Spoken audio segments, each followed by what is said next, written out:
Vamos lá, irmãos, continuando aqui nossa 7ª aula de Teologia Sistemática 1, Bibliologia, Doutrinas da Palavra de Deus, parte B, segundo bloco. Vamos lá.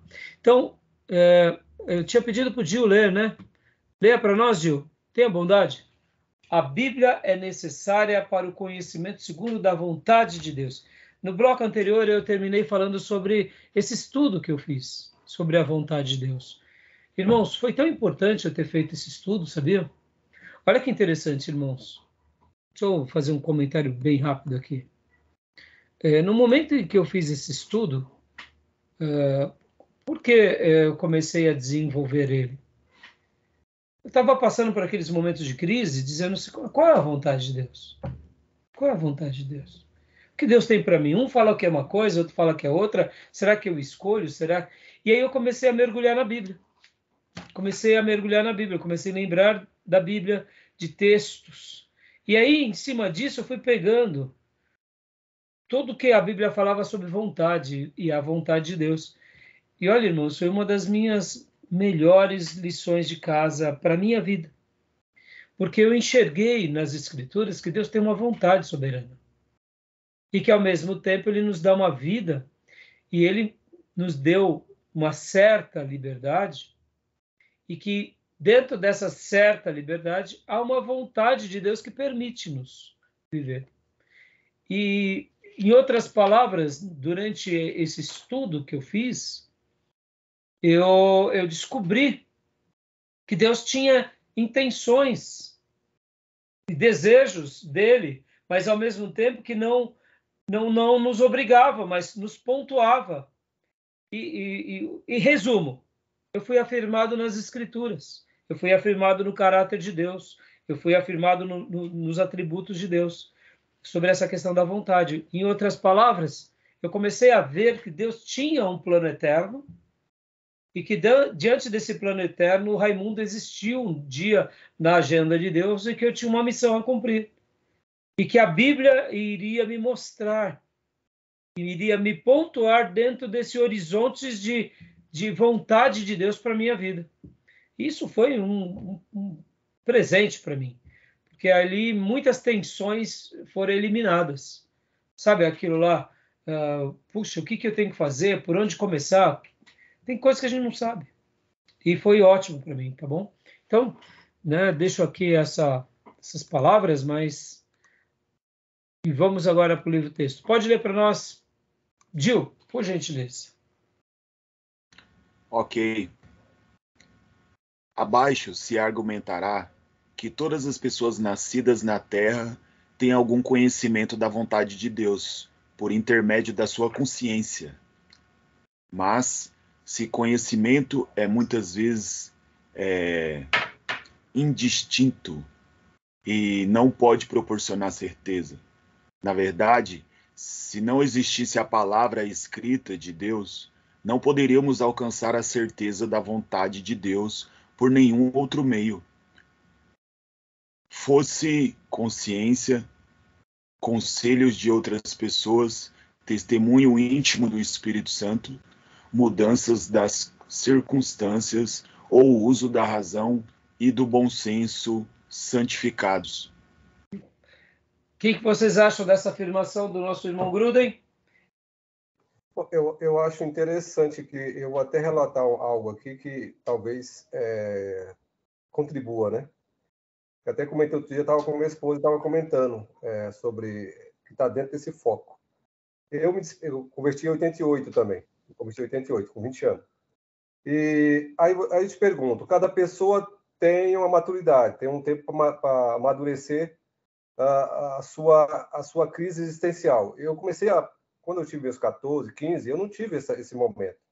Chegou aos 20 e eu tive uma crise existencial. Eu falei, por que eu estou no mundo? Eu não frequentava igreja, nem católica, nenhuma religião. E nunca tinha despertado. Eu vivia no mundo, como a gente olha hoje, até umas pessoas, a gente às vezes quer cobrar, falar, fulano está no mundo, esses caras só pensam em... A gente já foi também mundano, assim. E naquele período, não despertou essa questão de Deus, Bíblia. E chegou um dado momento que não foi ninguém que falou para mim. dentro de mim despertou uma crise existencial. Por que eu estou no mundo? Qual é o objetivo? O que é que eu estou? Qual é a minha função? E como eu falei que, em regra, Romano fala que é pelo pregar a palavra, em regra. E falei que exceção, existe a exceção, que é o Ana da Cruz e outros personagens que você mencionou. E eu digo que eu me converti, não foi porque alguém pregou. Eu lendo a Bíblia, João, principalmente o livro de João. Todos os evangelhos, mas o evangelho de João foi onde me identifiquei sobre a questão da fé. Foi ali. Olha aí, que interessante. Que isso é muito importante. Agora, Júnior, olha que lindo o seu testemunho, mas não deixou de ser uma pregação por parte dos apóstolos e discípulos, né? Travou sua chamada. Assim, eu estou dizendo assim, que não foi hoje uma pessoa diretamente. Sim, sim. Chegou para mim. Foi a própria leitura. Você falou, eles pregaram para mim. Agora, olha só que interessante. Se caso não tivéssemos escrituras, como seria, vamos dizer assim, vamos imaginar, irmãos, é legal esse case aqui, é muito interessante.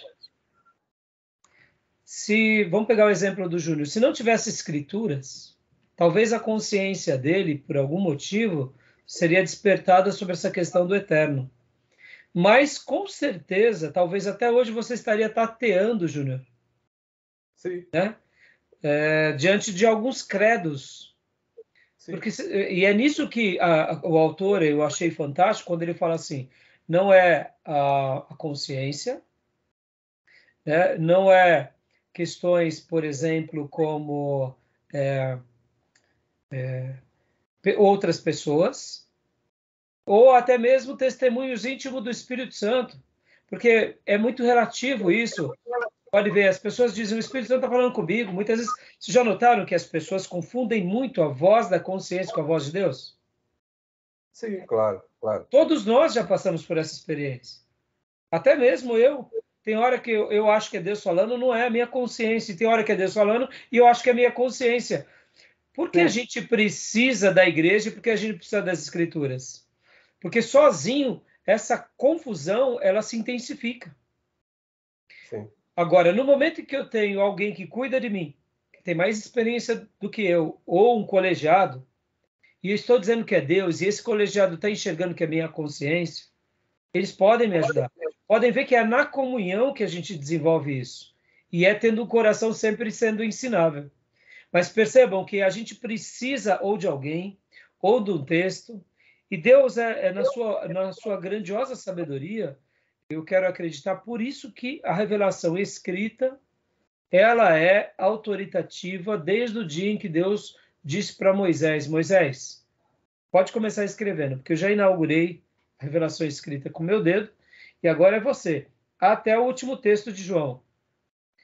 E então, se nós não tivéssemos, hipoteticamente, deixaríamos de ir para o céu? Não, Deus criaria meios, mas ia ficar muito mais difícil. Se hoje com a Bíblia já se torna difícil, né? Então, o que eu falei, né? Esse despertar que eu te falei, isso é gerado na consciência. Só que quando você vê pessoas que estão aí no mundo, não liga para nada, ignora tudo, é porque não despertou a consciência dele, essa consciência dele descobrir a questão da fé. Exatamente. É isso aí. Então, tá bom? Podemos ir para o próximo ponto, meus irmãos? Tranquilo? Beleza. Vamos lá, pastor Johnny, leia para nós o D em diante. Joia. D. Mas a Bíblia não é necessária para saber que Deus existe. E as pessoas que não leem a Bíblia? Será que podem obter algum conhecimento de Deus? Podem conhecer algo sobre as leis de Deus? Sim, mesmo sem a Bíblia é possível algum conhecimento de Deus, ainda que não seja conhecimento absolutamente seguro. As pessoas podem obter conhecimento de que Deus existe e de que alguns dos seus atributos, simplesmente pela observação de si mesmas e do mundo que as cerca. Diz Davi, abre aspas, os céus proclamam a glória de Deus e o firmamento anuncia as obras de suas mãos. Salmo 19:1.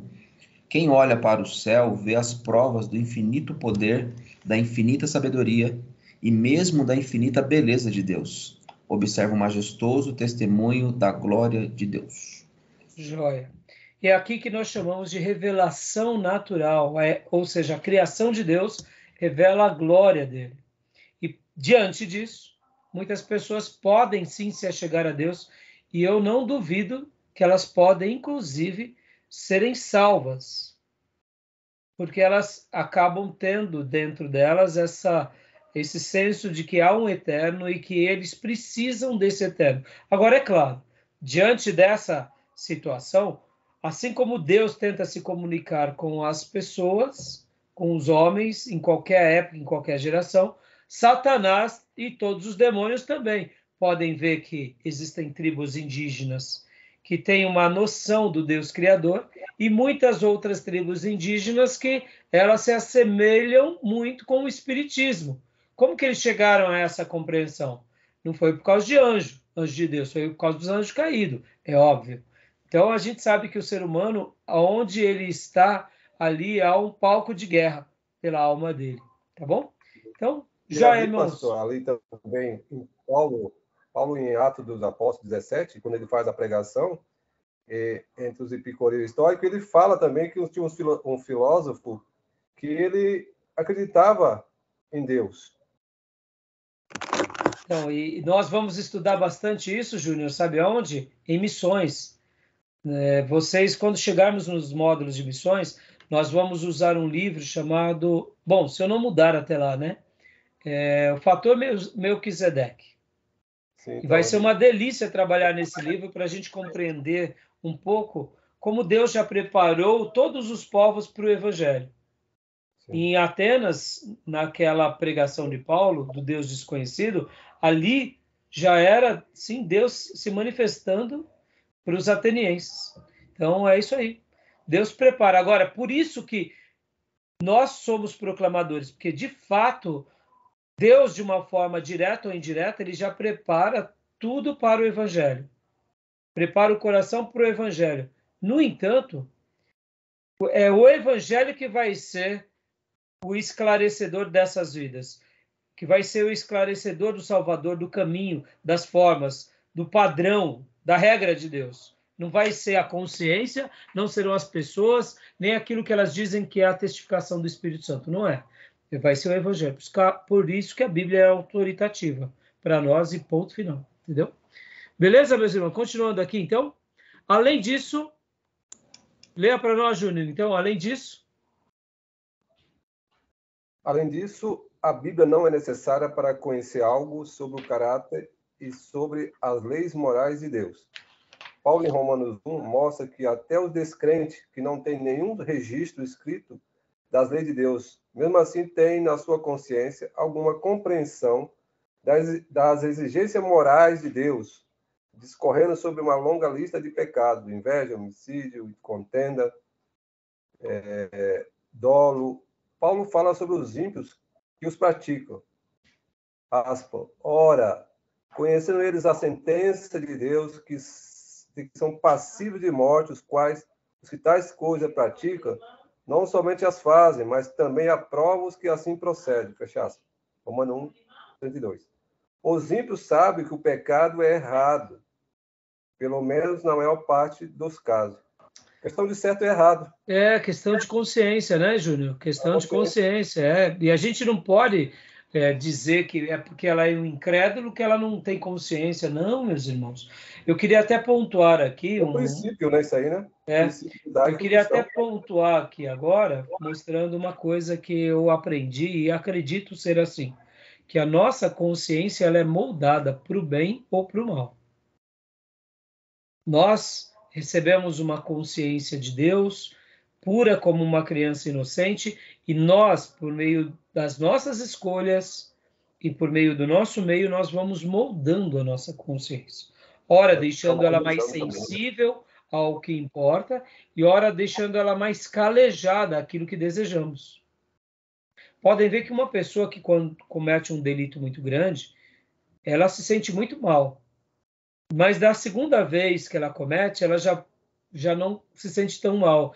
E assim ela caleja a consciência. Autorização, né? A cauterização. É literalmente um calo, né? Nos nossos sentidos. Mas, ao mesmo tempo, eu diria que o oposto é verdadeiro. Assim como nós calejamos ou cauterizamos para algo ruim, nós deixamos ela mais sensível para as coisas boas. Pode ver que o Evangelho vai nos levando a esse tato, a esse tino, a esse toque. Outrora éramos indiferentes com a dor alheia. Nos tornamos agora sensíveis à dor alheia. Outrora éramos apáticos ao sofrimento. Agora temos compaixão. Éramos egoístas, agora compartilhamos. Então, o Evangelho, e aí onde entra o que? As práticas, irmãos. Então, é essa questão da cauterização. E agora, irmãos, não tem coisa mais diabólica para mim do que crentes que têm a consciência cauterizada. Para mim, um cristão que tem a consciência cauterizada é pior do que o pior diabo que tem na Terra. Desculpa a minha franqueza. Só discípulo querido, né? Porque há, dentro dos princípios bíblicos, a possessão demoníaca. Isso é um fato. Alguém cai endemoniado. Mas há uma mente cauterizada pelo erro. Para mim, quem é possesso, que se torna possesso, é um tipo de demônio bem pequenininho, não subestimando a força desse demônio, mas que entra dentro dessa pessoa que dá legalidade, dá permissão. Eu acredito nisso, tá, irmãos? Como isso acontece, é assunto para outro. Mas há um outro tipo de possessão demoníaca que não é possessão, é opressão. Mas é opressão de acordo com a consciência cauterizada. Então, essa pessoa, ela nunca vai ficar possessa. Mas ela é uma marionete das trevas, aonde as informações dos demônios estão na mente dela e ela muitas vezes usa até a Bíblia. Na minha opinião, é uma pessoa muito mais endiabrada do que essa que cai aqui. Porque essa que cai aqui, você vai lá, ora por ela, expulsa o demônio. Essa outra, o demônio está na mente, entendeu? É uma mente entregue à governança satânica. Logo, ele usa a Bíblia quando convém, ele manipula a Bíblia, ele manipula as verdades e ele vai fazendo. E aí onde surgem os falsos profetas, os cristãos, que são mais endemoniados do que tudo, está na mente, mas nunca vai cair possesso. Desculpa, irmãos, mas eu acredito nisso, é a minha maneira de pensar. Aí aqui, deixa eu até fazer uma defesa aqui, que é muito interessante, irmãos. Ó. Os irmãos pentecostais e avivados têm uma área de atuação muito linda, que é sobre esses demônios mais, eu chamaria de escalas inferiores. Expulsa, manda embora, tal. E esses demônios aqui de escala, eu diria, mais intelectualizada, os irmãos pentecostais não conseguem expulsar. Porque aqui tem a ver com outro critério, que tem a ver com a palavra de Deus. Não é que eles não conseguem. Quem atua libertando essas mentes aqui são os nossos irmãos tradicionais. Pastor, o que o senhor está falando é uma besteira. Não, não é não, meus irmãos. Os tradicionais, de uma forma, eu diria, poderosa, eles trabalham com a palavra. São mentes escravizadas a Satanás. Então, os nossos irmãos históricos, eles trabalham aonde? Levando a palavra. Agora, eu estou falando histórico de verdade, né, irmãos? Estou falando piedoso, crente de verdade. Não estou falando porque pode ser um histórico desviado também. Aí esse daí já está nas mãos disso que eu falei, já faz parte da marionete, né? Usa a igreja como política, usa... O que eu quero dizer é o seguinte, que os nossos irmãos históricos, eles são instrumentos de Deus, levando a palavra de Deus nessa consciência fadada ao erro. E aí onde entra um reposicionamento, uma reprogramação mental, que geralmente são os nossos irmãos históricos e de igrejas históricas que trabalham sistematicamente esses valores de Deus.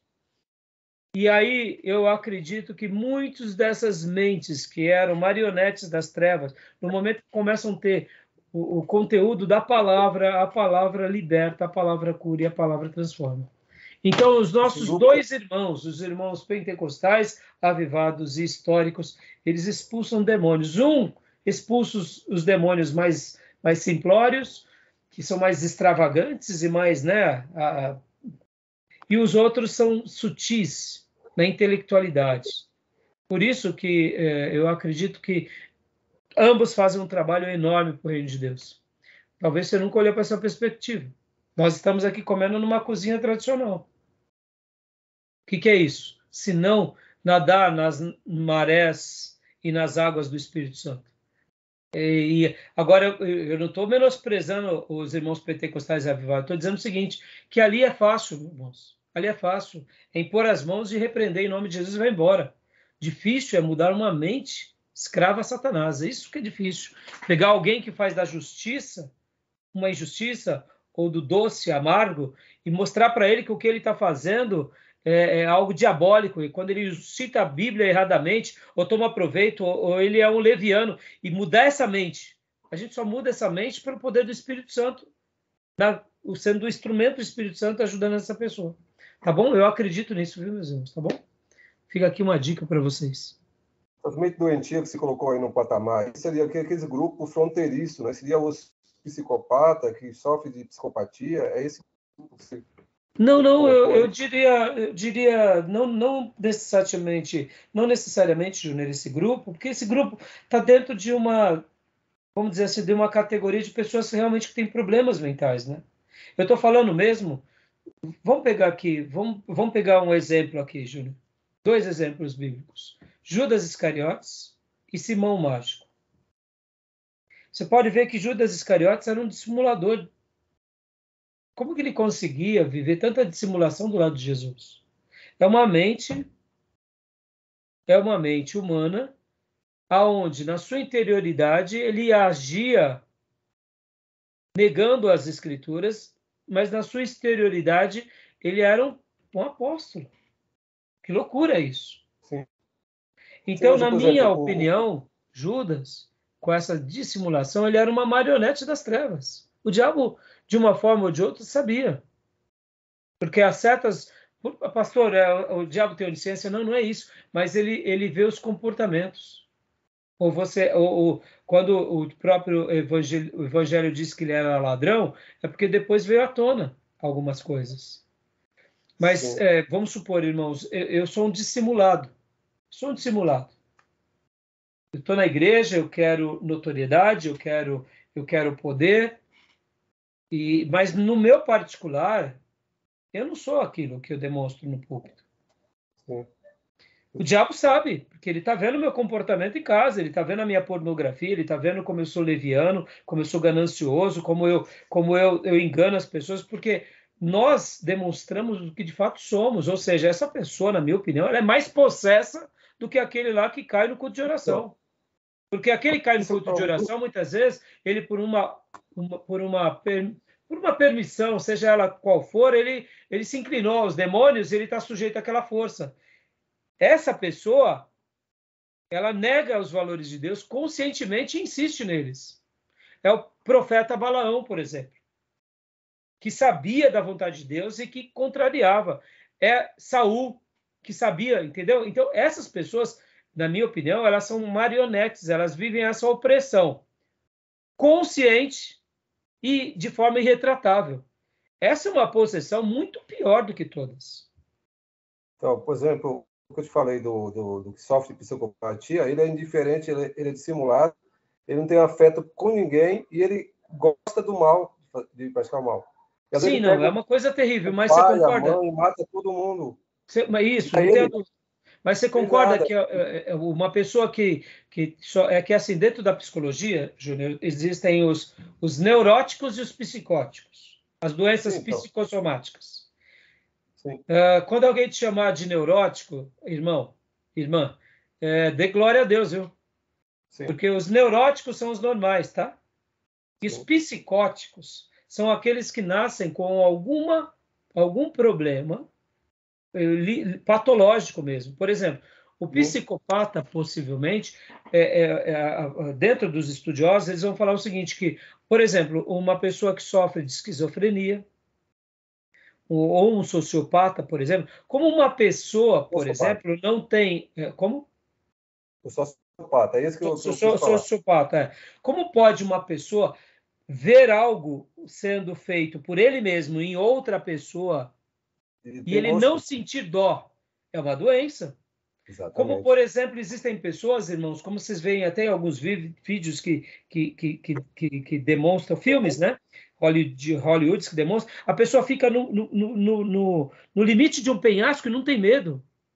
Como pode uma pessoa literalmente ser desprovida do medo? Isso está dentro das doenças psicossomáticas, e eles são os psicóticos. Dentro da psique deles, eles têm um problema congênito, que aí precisa de tratamento. É que nem o esquizofrênico, irmãos. O esquizofrênico, ele vê um mundo paralelo. Falta uma química no cérebro dele. E os neuróticos? Pastor, os neuróticos também são os normais que sofrem de problemas emocionais. Mas voltando, Júnior. Então, o que eu quero dizer? Vamos esquecer os psicóticos. Vamos esquecer aqui aquela pessoa que tem a esquizofrenia. Porque uma pessoa que tem esquizofrenia, ela fica vendo mundos paralelos. Ela vê o vizinho que entrou no quintal, toda hora ela vê o vizinho. Sim. Ela está vendo mesmo, ela não está mentindo.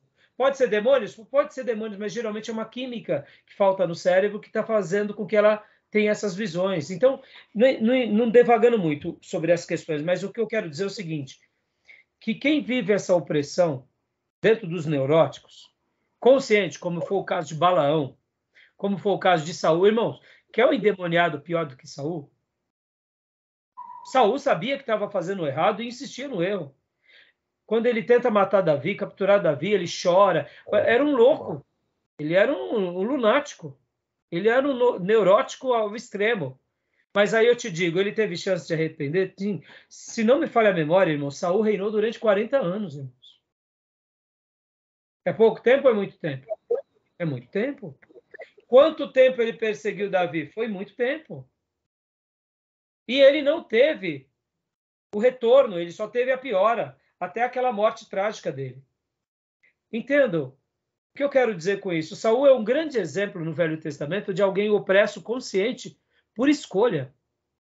Sim, agora eu te digo... Pode se arrepender e não se arrepende. Hã? Que pode se arrepender e não arrepende. Não, pode se arrepender e não se arrepende. Agora, vamos pegar um outro exemplo de alguém assim, tão parecido quanto Saul, no Velho Testamento? Sansão. Sansão. O ungido, poderoso e promíscuo. Irmãos, Sansão era um sem vergonha. Era um safado. Ele vivia pegando as mulheres e depois fica com Dalila e abusa da graça de Deus. Sansão é um falido poderoso, mas era porque tinha recebido um dom. Podem ver que ele só foi liberto dessa marionete satânica lá quando estava no templo dos filisteus, né? E quando ele estava ali fazendo um trabalho de boi, fazendo trabalho de boi no moinho. Ali que ele começa a cair em si dessa consciência fadada. E é isso que eu quero dizer, irmãos, que os nossos irmãos tradicionais, e aqui entra as igrejas pentecostais que ensinam a palavra, esses demônios que escravizam as mentes fadadas ao erro, e aqui eu quero usar um exemplo no Novo Testamento. Sabe quem é o exemplo no Novo Testamento de um endemoniado dessa forma aqui, que não tinha demônio? Paulo, Saulo de Tarso. Quer uma pessoa mais endemoniada do que Paulo, irmãos? Que prendia, matava, consentia, ia contra a consciência, usava a lei judaica e a tradição judaica para fazer algo. Quer uma pessoa mais endemoniada que Paulo? Mas que na revelação de Jesus e depois com Barnabé, juntamente com... foi reconstruído. É que Paulo, no caso, teve uma conversão poderosa, foi algo sobrenatural. Mas o que eu quero dizer, irmãos, como que a gente vai libertar essas mentes fadadas a Satanás? Palavra, irmãos, palavra, palavra, palavra, a palavra de Deus. Entendeu? É palavra. E esses demônios só vão sair dessas mentes quando eles darem lugar à palavra e eles literalmente aceitarem a palavra. Agora, percebam, irmãos, olha o que a gente está trabalhando. A gente está trabalhando dentro de teologia sistemática, onde que a Bíblia ela é autoritativa, de que ela é clara, de que ela é suficiente e de que ela é também necessária. Por isso, estão entendendo como que é o nosso dever nessa sociedade corrupta e corrompida? Ela é maior do que a gente imagina? e como a palavra vai ser determinante na nossa mensagem para que a gente possa realmente estar expandindo o reino de Deus. Agora, e no momento que a gente não crê na palavra, ou que a gente não prega a palavra, ou que a gente distorce a palavra, aí, irmãos, esses demoniados vão continuar. Tá entendendo por que as igrejas estão tornando mais frouxas ainda? Aceitando todo mundo? Por quê? Porque não crê na palavra. E quem é que vai reinar nesse ambiente? São os demônios. Em nome da religião ou da igreja evangélica inclusiva. Tá bom? Então, beleza, meus irmãos? Vamos lá para o nosso... Agora vamos compartilhar aqui o capítulo 8. Tudo bem? Terminamos, então, assim, o capítulo 7. E agora vamos para o capítulo 8. Beleza, meus irmãos? A suficiência. Ok, pastor. Tá bom? Alguém queria comentar alguma coisa sobre essa parte aqui? Sobre o caráter e as leis morais? Acho que ficou bem claro, né? Ficou. Bom, se eu puder só acrescentar, Claro, pode falar, no pastor. livro Cristianismo Puro e Simples, do C.S. Lewis, tem um capítulo que ele dedica sobre lei natural do homem, humano, né, no caso, certo ou errado. E lá ele faz questão de mencionar, né, sobre o homem já nascer com isso, e sugere-se, né, que ao saber já nascer com isso, eu não preciso ensiná-lo. Mas paralelo a isso, ele faz um comentário que eu acho bem legal. Não importa qual tenha sido o tempo, a época em si, as pessoas nascem com isso, e ainda que digam que não, em algum momento ela vai requerer do seu próximo que ele seja cumpridor de uma moralidade, que inclusive talvez ele não seja praticante dela, mas ele vai exigir que você seja. Interessante. Muito, agregou muito. E você me fez lembrar, pastor, nesse seu comentário, que olha que o perigo aqui, irmãos. A Europa, de uma forma geral, como eles foram ali com o Lutero e depois com a expansão daquilo que chamamos de reforma protestante, a Europa ela foi cristianizada. Mas algum tempo depois, eles começaram a admitir que você tendo uma vida ética e moral elevada é o suficiente para você ir para o céu. Ou seja, aquele evangelho que nos salva, que nos transforma e que muda a nossa vida, no momento em que eu já tenho uma vida moral, é como se eu já tivesse, então, atingido o ápice do cristianismo. Isso é uma inverdade. Mesmo que eu tenha essa moralidade, isso não quer dizer que eu seja salvo. Mas eu também não posso admitir que as pessoas, segundo as suas vidas, segundo os seus credos, elas não atingem essa moralidade, né? Como o pastor mesmo mencionou.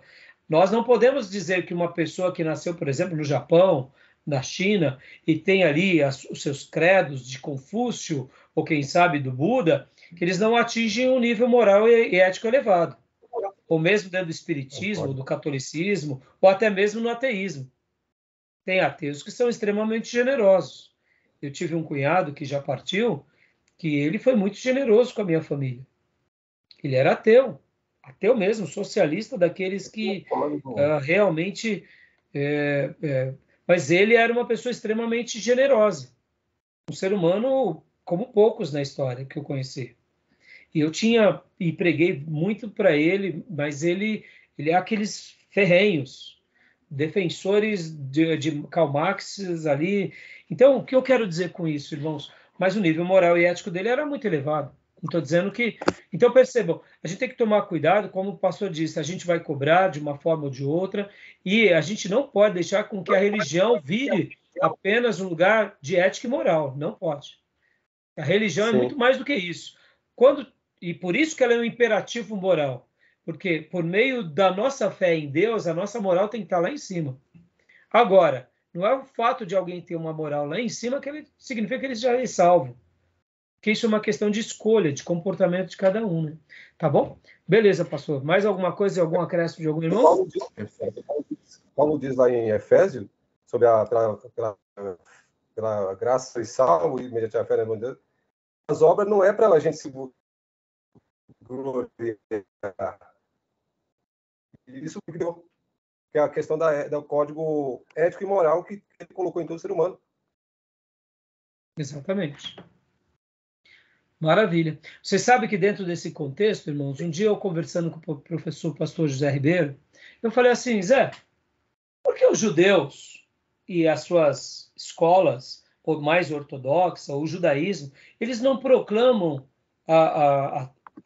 né, o Deus eterno para todas as nações, como faziam os profetas.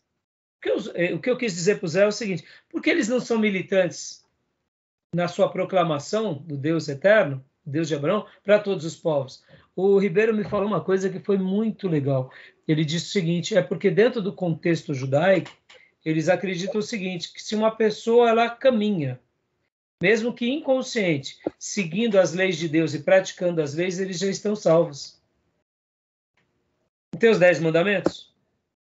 Se aquela pessoa, em qualquer cultura que for, em qualquer religião que for, ele tem esses valores dos 10 mandamentos e preserva, é uma forma dele também estar dizendo assim, estamos seguindo a Deus de uma forma não declarada, mas por meio da nossa religião, mas é um sinal de que eles são salvos. Aí também entra um pouco do pensamento universalista. É tentador, né? Mas, ao mesmo tempo, as obras sou eu quem as faço e o mérito é todo meu. Era como se fosse a graça do Jeová foi atingida aqui no Brasil, nos nossos credos, mais ou menos isso, sabe, pastor? Sim. Então, assim, a gente pratica, indiferente da nossa fé, e já que a gente pratica, a gente está salvo. É um pouco... Seria uma síntese do que ele me disse, né? Mas eu achei interessante, não deixa de ser um universalismo. É um pensamento universalista. Porque eu fiz essa pergunta para o Ribeiro, porque eu lembro que tinha uma história de um judeu, que era uma exceção, que ele pregava constantemente numa praça. E passaram-se os meses, e as pessoas viram ele pregando sempre ali, no mesmo dia, na mesma hora, toda semana, durante vários meses. Um dia uma pessoa perguntou para ele, ué, mas você já ganhou algum judeu aqui para fazer parte, né, do seu time? Ele falou, não. E por que você continua pregando? Ele falou, eu prego para eu nunca deixar de ser judeu. Dando uma ideia seguinte, ó, eu preciso continuar crendo nisso, né? Claro que é só uma história, né? É só uma maneira de autoafirmação religiosa, mas assim deve existir sim grupos mais militantes. Mas pode ver, de uma forma geral, os judeus não são militantes. Sempre eles foram exclusivistas, né? A revelação é deles e as pessoas que busquem aprender dele. Pode ver que nós, nesse sentido, somos proclamadores, mas é interessante que essa ideia universalista, ela permeia muitas religiões, inclusive o judaísmo. Tá bom? Então vamos lá, meus irmãos, para o nosso capítulo 8, e vamos agora trabalhar sobre a suficiência. As escrituras, elas nos é suficiente. Pode ler para nós, Maísa, por favor?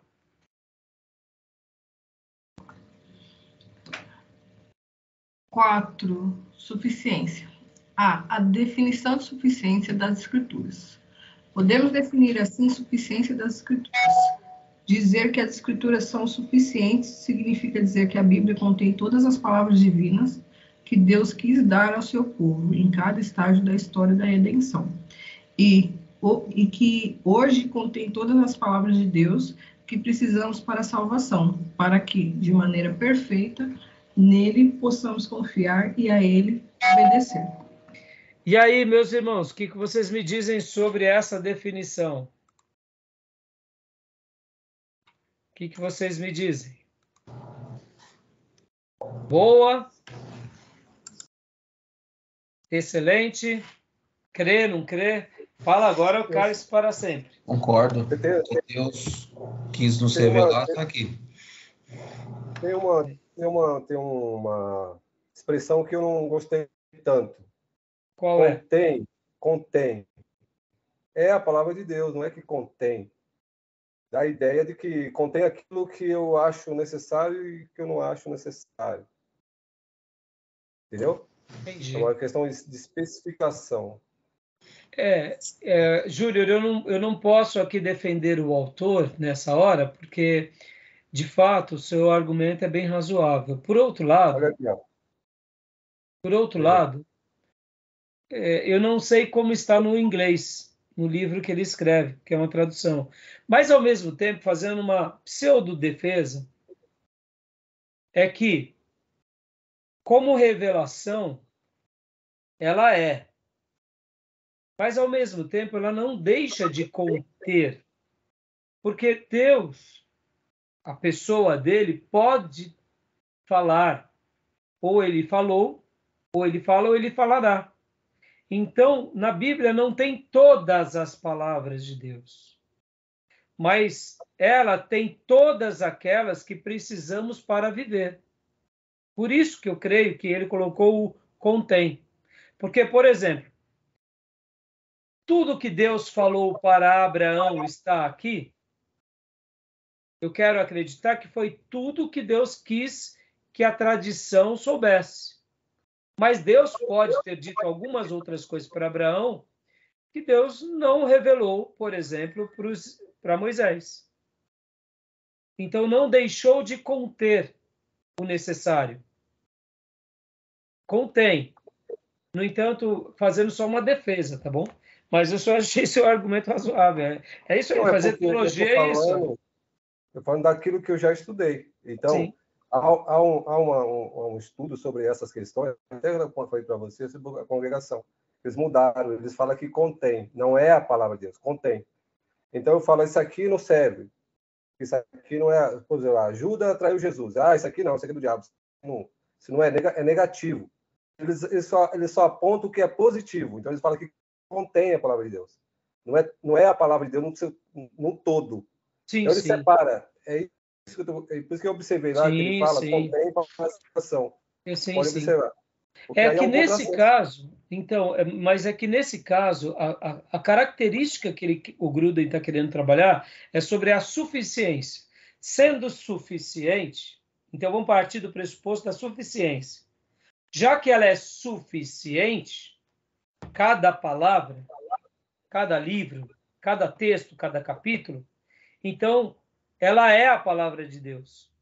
E mesmo sendo palavra de Deus, ela contém a revelação de Deus.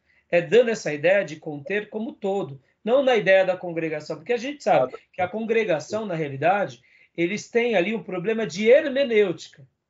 Aqui nós estamos fazendo uma afirmação doutrinária, diante dessa questão da característica. Nós estamos falando da característica das Escrituras. Ela é autoritativa, ela é clara, ela é inerrante, ela é necessária e ela é suficiente. E dentro da suficiência, ela é tão suficiente que, nesse livro, foi o resumo de tudo que Deus quis revelar para nós e para todo o seu povo em todas as gerações, e foi fechado. Ele tem o início, o meio e o fim. Por isso que ele contém toda. Ele é suficiente, porque agora a gente está falando da suficiência. Então, é nessa premissa, porque nesse contexto a gente está falando sobre a doutrina. Já na congregação é sobre o quê? A hermenêutica. Como eles interpretam a Bíblia. Eles interpretam dessa forma. Que contém, sim. Ali não há, já não serve. Ou seja, é mais dentro de uma aplicação, né? Pode ver que é uma interpretação para aquilo que convém. Então, aí vamos pegar outro exemplo aqui, irmãos. Olha que interessante. Para os mormons, vai ficar mais claro a gente interpretar essa ideia, Júnior, a partir desse pressuposto, tá? Para os mormons, a suficiência das escrituras é parcial. Porque você precisa também do profeta dos mormons. Estão entendendo? Aí sim se torna suficiente para eles, concorda? Sim. Na hora que você tira, é insuficiente. Ela não é completa. Por quê? Porque aí Deus revelou para o anjo Moroni, que revelou para Joseph Smith, e aí sim, agora se tornou suficiente. Para o catolicismo romano é a tradição. Aí ela se torna, com a tradição, se torna suficiente. O que o autor está querendo dizer e que a teologia vai trazer na suficiência é que ela é suficiente por si só. Como assim ela é suficiente? Porque ela contém o hálito de Deus. É nesse aspecto, entendeu? É diante disso. Mas, assim, é enriquecedor seu argumento, Júnior, entendeu? Joia, meus irmãos. Querem fazer algum comentário? Algum acréscimo? Então, vamos ler de novo. Leia para nós, Johnny, de novo, essa parte. Vamos lá. Dizer que as escrituras são suficientes significa dizer que a Bíblia contém todas as palavras divinas que Deus quis dar ao seu povo em cada estágio da história da redenção e que hoje contém todas as palavras de Deus que precisamos para a salvação, para que, de maneira perfeita, nele possamos confiar e a ele obedecer. Pode ver que eu contei aqui, tá? Todas as palavras divinas ao seu povo. Pode ver que ele mostra a questão da revelação paulatina e chega para nós hoje, para que a gente possa continuar confiando e obedecendo. Eu, particularmente, gostei bastante dessa definição, baseado aqui dentro dessa questão. Mas eu entendi o Júnior, viu, Júnior? E sobretudo, viu, Júnior? Você vê que, por exemplo, essa ideia que você falou da congregação, né, que eles mudaram, né? Isso é uma pena, viu, Júnior? É uma pena. Dentro do meu coração, meus irmãos, eu não sei dizer para vocês, mas até faço um desabafo aqui. Eu tenho uma esperança que a congregação, uma hora, ela venha trabalhar conosco, sabe? Ela venha se tornar uma igreja como mais uma denominação evangélica que se mescle conosco, sabia? Por que eu estou dizendo isso?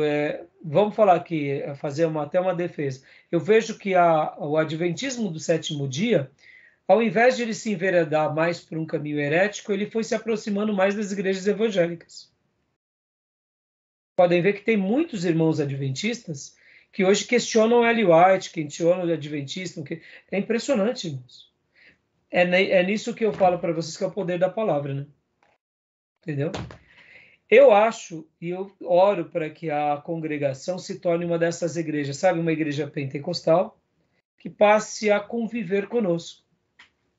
Então, quando o Júnior fez essa afirmação que eu até desconhecia nas aulas anteriores, isso deixa o meu coração um pouco triste, porque se eles e as próximas gerações continuarem se enveredando por uma certa leitura, eles podem se tornar uma outra religião mesmo, entendeu?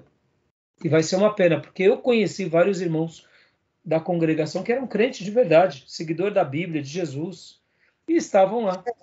Eu conheço até hoje alguns, que enchem de orgulho, dão testemunho, irmãos. São crentes de verdade, piedoso, não faz coisa errada. Você vê que aí eles estão dentro da redoma, né?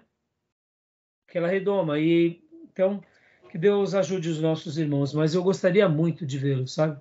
Mas o senhor sabe que eu acho que está acontecendo assim aos poucos. Hoje mesmo, eu tive um contato com uma senhora que me ouviu falar, estava me ouvindo falando.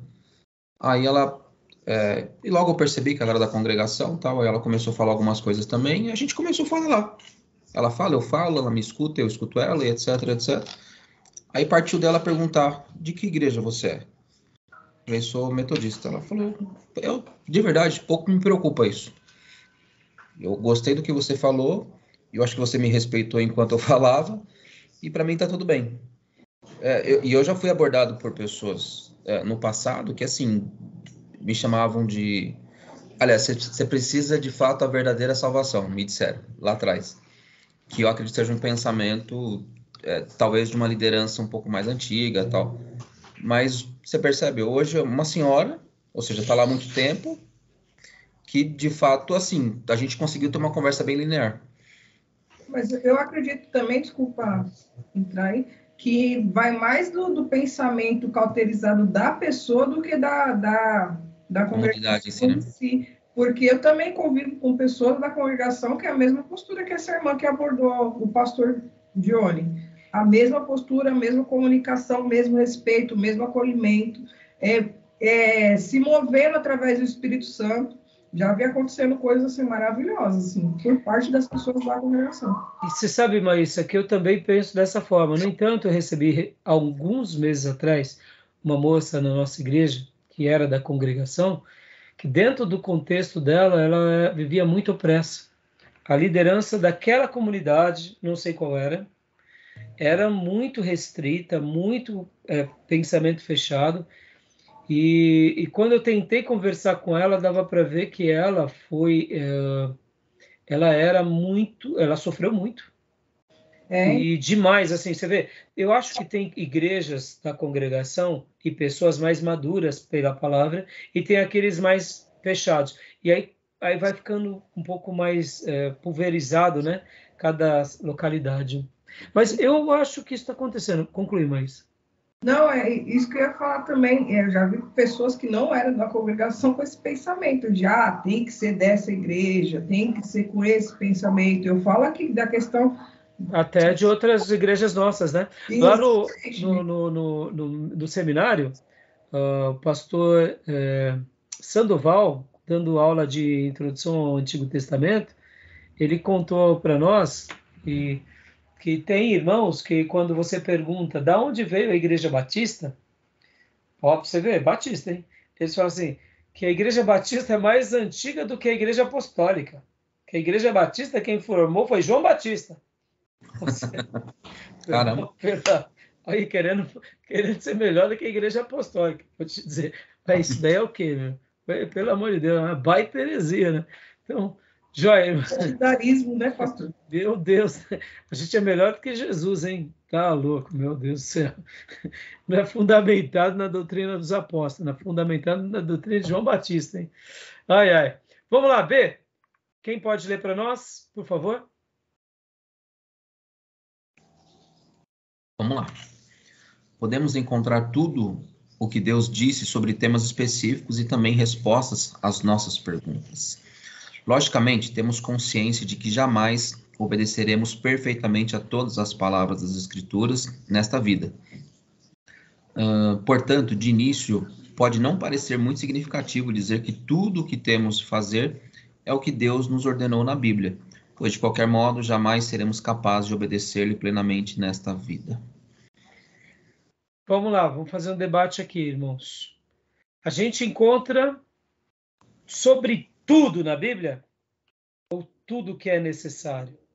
Tudo que é necessário. Tudo que é essencial, mas não é sobre tudo, não. Pastor disse em outras aulas também, né? Exatamente, né? Porque, irmãos, tudo seria fechar o livro, né? Tudo sobre Deus, tudo sobre a vida, mas os temas serão os relevantes para a vida, para a nossa vida, família, sociedade, cidadania. É o essencial, né? É o mais relevante. Tá bom? Algum comentário sobre isso? Mas, irmão, quando a gente também fecha o leque, olha só que interessante. Quando nós começamos a estudar a Bíblia, por isso que é maravilhoso ser Bíblia, estudar a Bíblia, vocês vão ver que Deus vai falar de higiene pessoal, vai falar de doença, de alimentação, de nutrição, de terapias, vamos dizer assim. Você vai ver que a Bíblia ela é muito completa. Nas entrelinhas, quando não fala diretamente, fala indiretamente. Exato. Né? Saúde, né? Saúde, tá bom? Higiene. Higiene pessoal. Joia. C. Quem quer ler, pode ler para nós, por favor? A veracidade das Escrituras. A essência da autoridade das Escrituras está na sua capacidade de nos compelir a crer nelas e a elas obedecer, fazendo que tal fé e obediência sejam equivalentes à fé e obediência ao próprio Deus.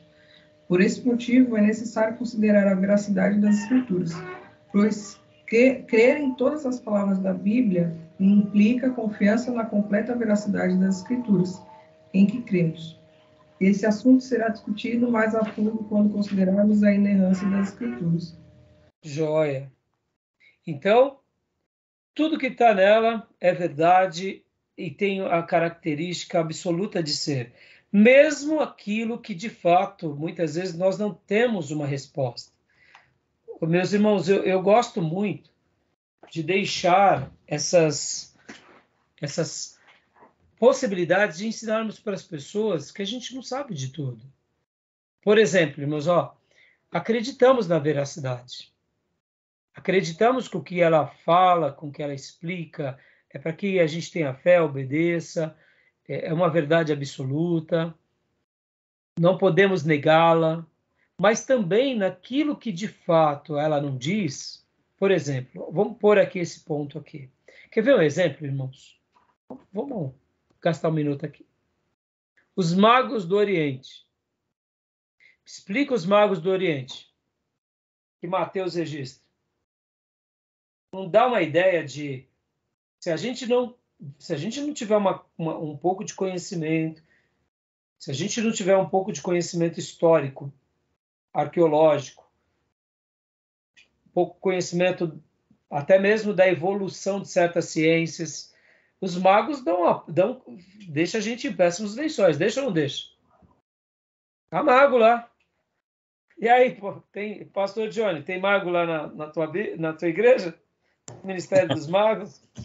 Imagina um adolescente chegando lá falando, pastor, eu estou assistindo Harry Potter.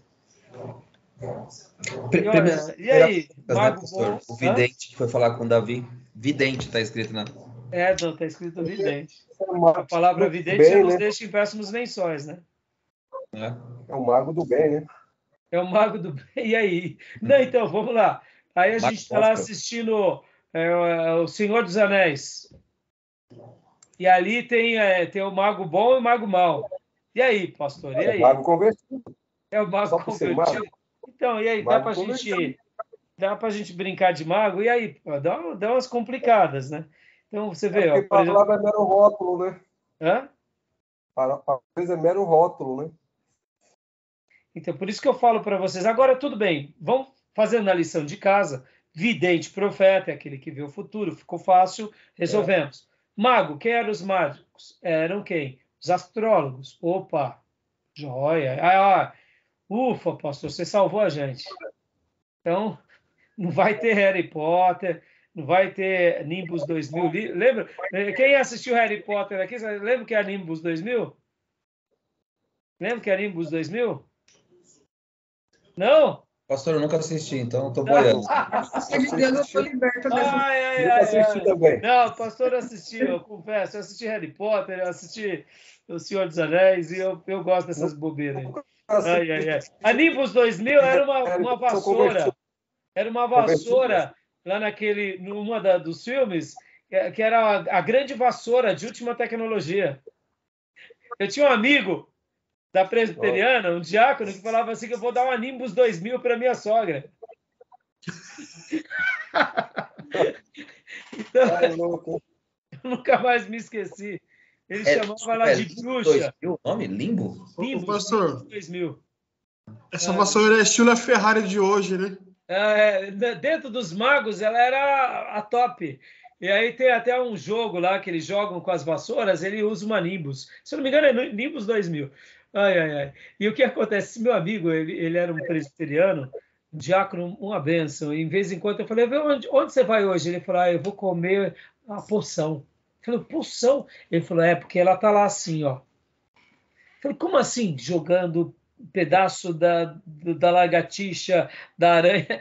Poção, irmão! A poção da bruxa, pastor, vigia! E essas coisas eu não me esqueço. Estou lembrando meu querido irmão Desp, diácono dedicado, mas ele tinha uns atritos com a sogra. Irmão, sejamos honestos, tem sogra que merece a Nimbus, sejamos honestos. Ou faz a poção. Mas vamos lá. Então, agora, voltando. Então, mago, ele era um cientista, ele era o astrônomo daqueles dias. Tá bom. Agora, vamos lá, meus irmãos, vamos lá. Aonde estava na Bíblia a profecia no Velho Testamento que os magos tinham que seguir a estrela? Onde está esse texto? Tem alguma parte da Bíblia? Não tem, irmãos.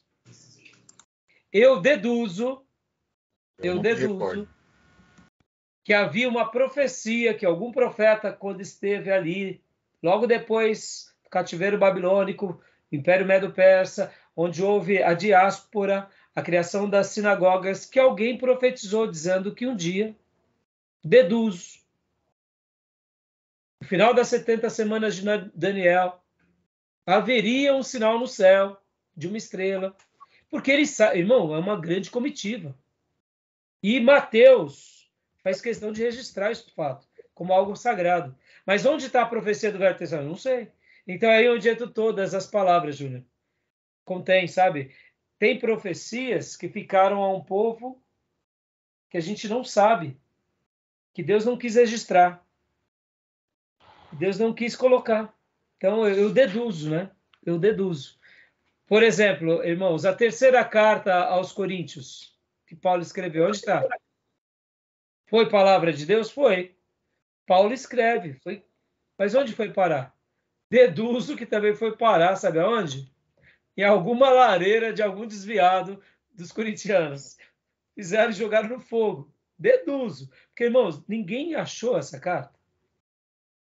Como que pode uma carta de Paulo ter... Foi. Nero pegou, tacou fogo nela. Então, era um Nerinho corintiano. Né? Então, assim, existem certas coisas na Bíblia que a gente não sabe responder. Então, diante desses fatos, a gente fala assim, irmão, não sei.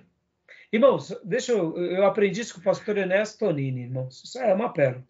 Dizer que não sei para o rebanho demonstra o seguinte: nós estamos num processo. Não sabemos tudo. E o pastor Enes ainda dizia o seguinte: não afirme o que a Bíblia não afirma. Oh, meus irmãos, como isso foi forte para a minha vida. Quando a Bíblia não afirmar, não afirme, porque você está dizendo em nome de Deus. Isso é um pecado, viu? Assim como a gente critica a profetada do falso profeta, do profeta menino, ou da meninice, quando eu afirmo que Deus não afirmou, eu estou sendo um pseudo-profeta. E aqui, meus irmãos, isso me livrou de cair em várias ciladas. Por exemplo, irmãos, aqui deixa eu fazer uma crítica também. Prega muito, mas fala muita besteira. Aquele deputado lá, que é pastor, que hoje... pregador... Feliciano. Marcos Feliciano, pelo amor de Deus. Marcos Feliciano, irmão, se você for avaliar teologicamente muitas mensagens dele, você começa a olhar com olhos críticos. Por quê? Porque muitas vezes ele tem, em primeiro lugar, postura de palco do Feliciano é nota 20, não é nota 10. A oratória do Feliciano, nota 20, não é nota 10. Saber usar as palavras e a emoção é nota 20.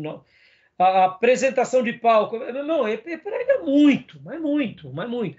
E a construção do desenvolvimento dele, ele vai começando aqui, quando vai ver no final da mensagem, está todo mundo se segurando no lustre, dando rodopio. Ele consegue, ele tem uma persuasão extraordinária.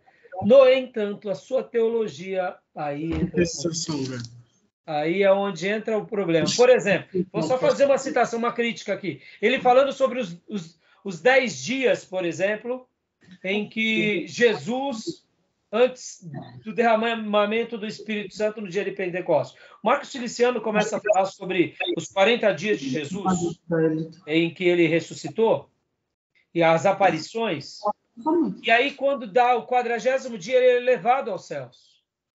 Pode ver que entre o 40º dia ao 50º dia, são 10 dias. E o Marcos Feliciano pregando uma mensagem, eu ouvi, irmãos, tá? Eu posso fazer a crítica aqui teológica à altura.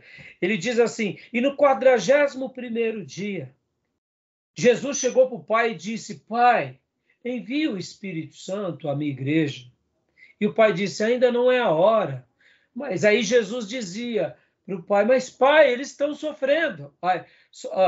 E aí, Marcos Feliciano começa a dizer coisas, e ele não diz, por exemplo, em nenhum momento: irmãos, eu quero ilustrar, eu quero imaginar, eu quero agora dramatizar. E aqui, irmãos, teologicamente ele pecou, porque ele começa a citar algo que o texto sagrado não diz, mas enquanto ele está pregando, ele fala como se Jesus e o Pai tivessem dito. Quando eu digo que Jesus e o Pai disse alguma coisa, isso é uma profecia. Então, irmãos, Marcos Feliciano pisa muito na bola nisso. Bom, resumindo aqui, aí ele vai para o dia 45º. Pai, envia o Espírito Santo, Pai. E o Pai ainda não. E aí, então, chega no 40º, Pai, eu te imploro, envia, eles estão aflitos. E aí o Pai fala: tá bom, eu vou derramar o Espírito Santo. E aí, ponto, o povo lá no Congresso, irmãos, o povo gritava, e aí veio o Espírito Santo no que... Oh, meus irmãos, foi dramático, foi criativo, mas, irmãos, em nenhum momento ele disse: eu penso, eu acho. E muitos pentecostais depois vai procurar isso na Bíblia. Está entendendo o perigo? Mas Deus não disse? Deus não disse, em nenhum lugar Deus disse. Agora, como recurso de oratória, como criatividade. Agora, é mais bonito eu falar como ele ou eu dizer, irmãos, eu imagino. Claro que eu falar daquele jeito que é mais bonito.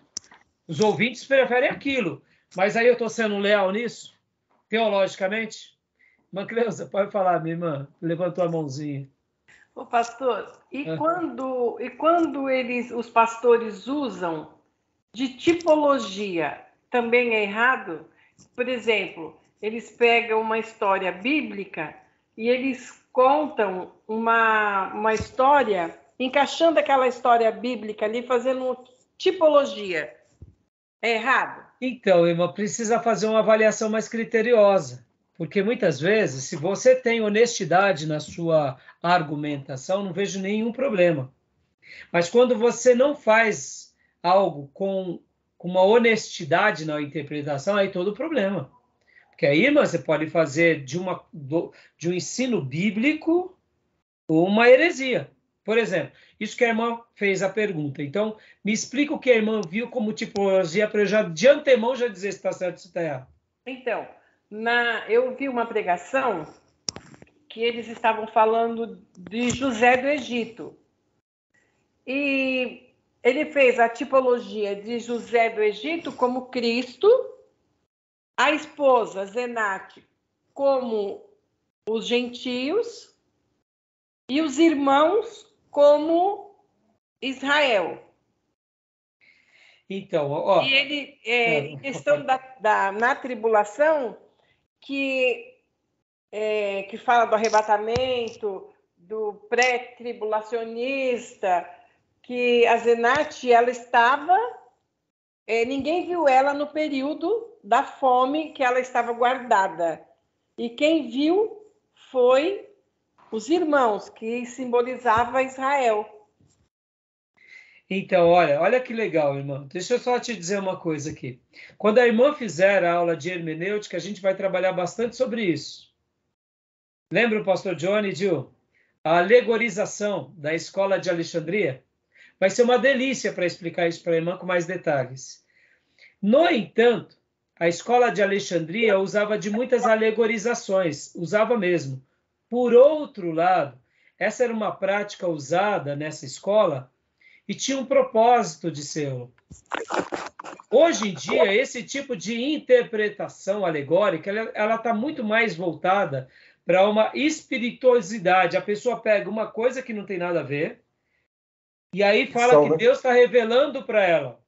E essa interpretação ela é errada. Como uma aplicação, como uma figura de linguagem alegórica, pode até ser útil. Mas se a pessoa diz e afirma, aí está totalmente errado. Eu vou dar um exemplo para a irmã. Na parábola das virgens, das 10 virgens, 5 eram prudentes, 5 eram insensatas. Ali é uma parábola, uma figura de linguagem.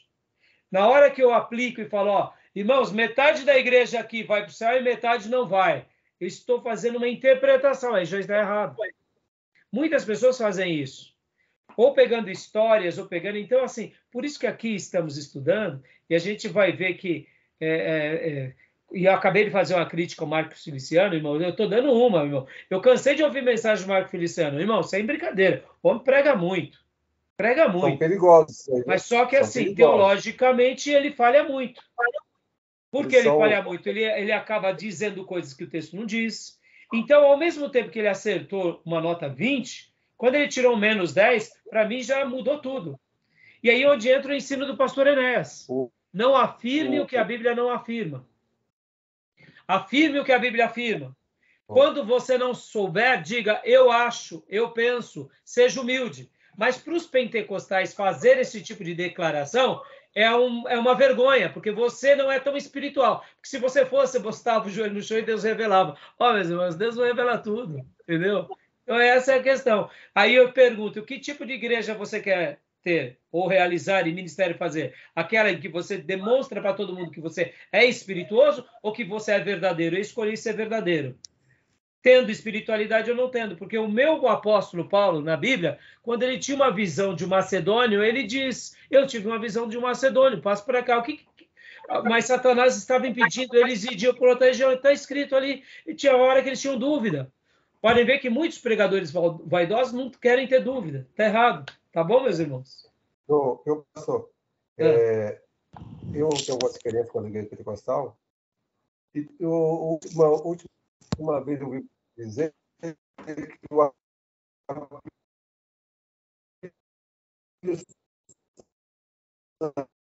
Tá falhando, meu irmão. Não estou ouvindo, não dá. Eu não sei se são os irmãos, mas para nós aqui falhou bastante. Tá cortando mesmo. Querido Júnior, falhou muito. Falhou muito. Meus irmãos, o Júnior vai voltar a falar. Eu vou fechar essa chamada aqui, vou abrir uma nova da gravação, porque já estamos chegando no final da aula, só para a gente ter os 3 blocos. Eu passei muito, não percebi, era para ter parado ali nos 35 minutos, já está quase acabando. Vou fazer só mais 5, 10 minutos e a gente encerra, tá bom? Eu vou fechar a gravação aqui, vou abrir o último bloco, tá? Júnior, só um segundinho, você já fala para nós.